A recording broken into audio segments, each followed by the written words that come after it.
Hi guys, Tom Morrison here, and do you feel like your glutes don't work? Do you struggle to activate them? Is your bum broken? Well, it's just really an awareness issue, and it's something that if you start to spend a bit of time on, it's something you can get a bit more of a feel for, and it's actually not as bad as you think it is. It's just your perception of what you think is wrong. Very first thing you want to check is squeezing your bum, and how does it feel? So get a good old grab and squeeze both glutes as much as you can, and then see, can you just squeeze one by itself? Squeeze the other by itself. Let the hip rotate around with you if you want to. It's absolutely fine. Start to play around with this. Feel your butt. Don't be scared to feel your butt. So you've got a standing feeling for what it feels like for squeezing your butt, hopefully. Practice this for a few minutes if you need to. Then bring yourself down into a glute bridge position. So what we can start to do here is start to mess around with what we're trying to feel, okay? So there's no right or wrong with this. You're literally having a wiggle, but you're trying to focus on what you're trying to feel. So what we're going to do here is squeeze both glutes as much as we can. Jenny's feet are stuck to the ground. She's then going to she's going to try and drag her heels towards herself, but she's not going to go anywhere. And can you feel your hamstrings in that position? Good. Jenny can. If you can't, you got to work on it. So you're actively trying to drag the legs back like that, so you should feel the hamstrings more. Now, if Jenny drops her hips just a little fraction from there and relaxes her butt, so don't keep the squeeze on now.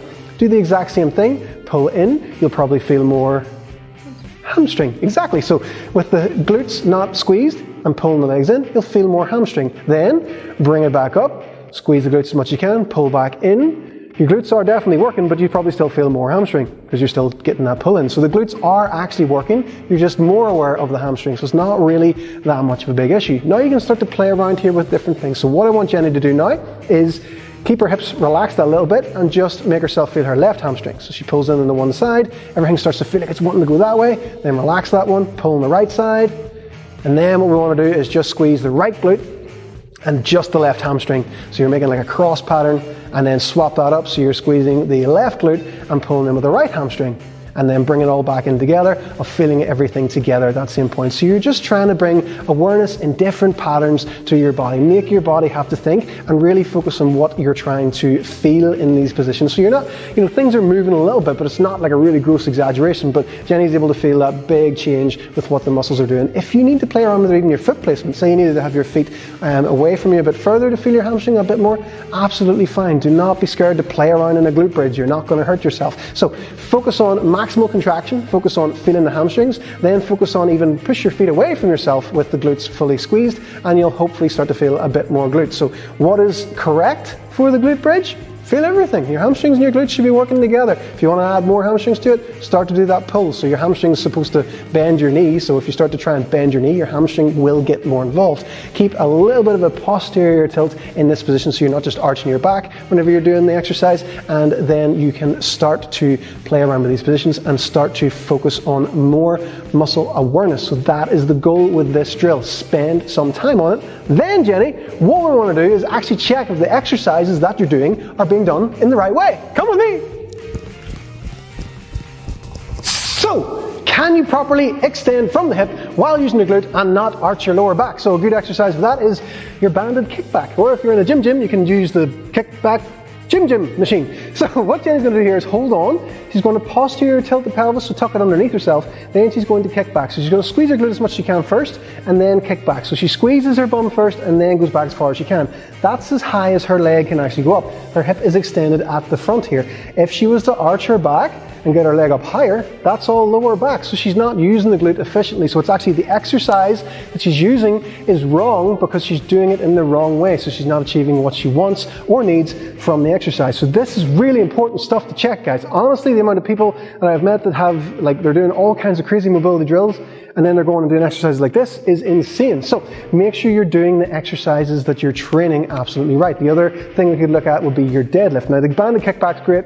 If you struggle to feel one of your bums, then you can do more reps on one side at the start and the end of your sessions, and you're going to catch that bum up. So, other things is your actual lifting technique. So if Jenny just does a deadlift for me the way a deadlift should look, she will feel her hamstrings at the bottom, and then as she brings the hips through the top, she should feel the glutes at that top position. So it's hamstrings and then glutes. But don't freak out and think that they're separate parts. They're all working at all times. It's just one will be more of a driving force than the other. So as she's coming up from the bottom, it's more hamstring involvement, and then it's hamstring and glute. Okay, so they're all involved in that hip extension. If Jenny was to go to that bottom position, and not use the hamstrings, not use the hips in the right way, and the lower back was to go first, you're not going to get any glute from that. You're going to wake up the next day and you're going to have a sore lower back, and then you're going to tell yourself your glutes aren't firing, blah, blah, blah, blah. But it is actually because your positions are off and you're not putting yourself into the right ways that you should be in order to get that good muscle engagement from your actual training. So never think that you're above getting your form checked. This is something that is very important to do regularly. Even if you're someone who competes and is really competent with everything that they're doing, you do pick up bad habits the more you just delve into training programs, and the more you're progressively loading, those bad habits can creep in. So check your form as well and you'll have happier glutes.